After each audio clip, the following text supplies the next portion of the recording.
graduates, family members, and staff. It is an honor to be part of this virtual celebration. My name is Joanne Van Domsel, and I'm your school board trustee. On behalf of the Board of Trustees of Christ the Redeemer, I congratulate you.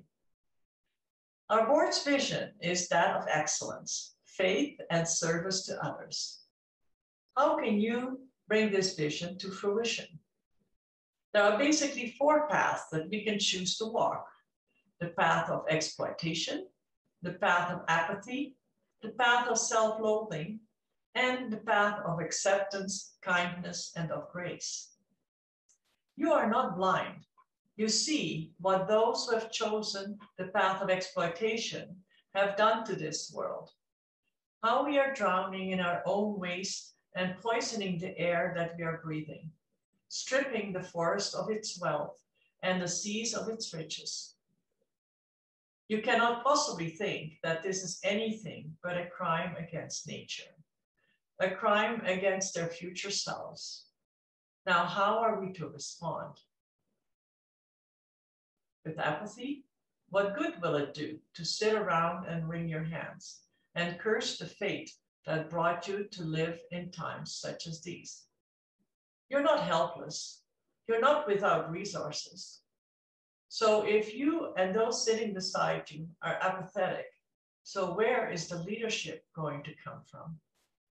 If you are not the solution for the world's problems, there will be no solution. No, apathy is not the answer. Neither is self-loathing for problems that you didn't cause.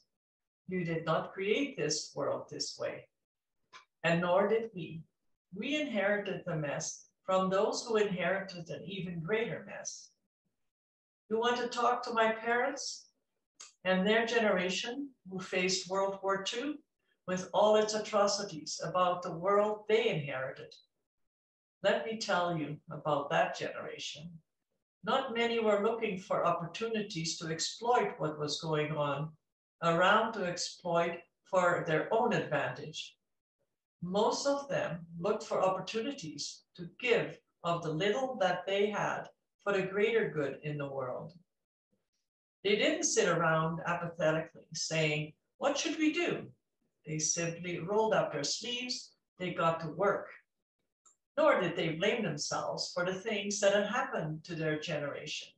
They just shouldered their packs, went off to war, and put an end to the greatest evil the world had ever seen.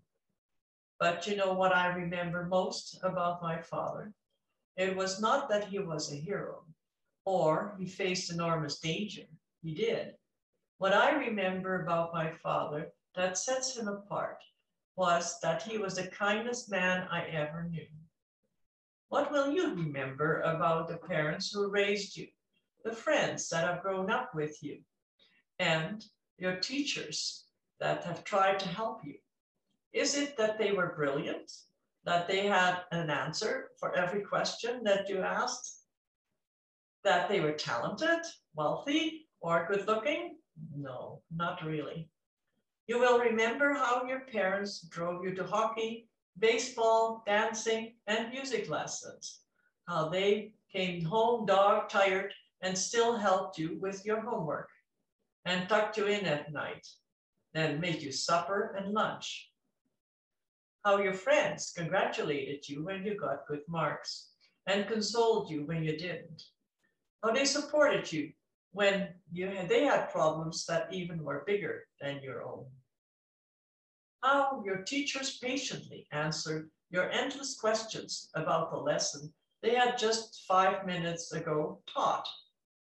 Or listened carefully to the questions that were not even related to the lesson, because they cared about you as a person.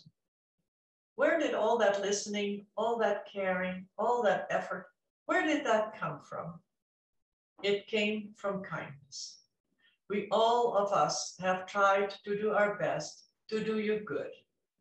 Not because you were wonderful people, though you are wonderful people, nor because you are bright and good looking and charming, though indeed you are bright, good looking, and charming, nor because you're excellent, though, you are indeed an excellent class, and we are extraordinarily proud of you.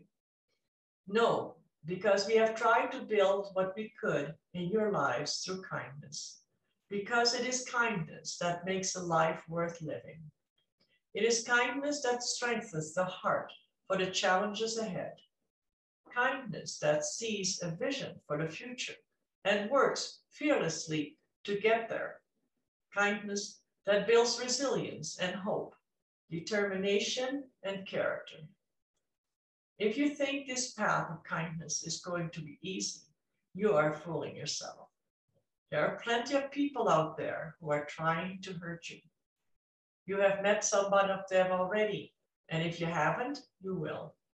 You will meet those who will try to exploit your youth, your beauty, your enthusiasm, your intelligence for their own gain. You will meet those who are so apathetic about the world that they don't care about anything, including you.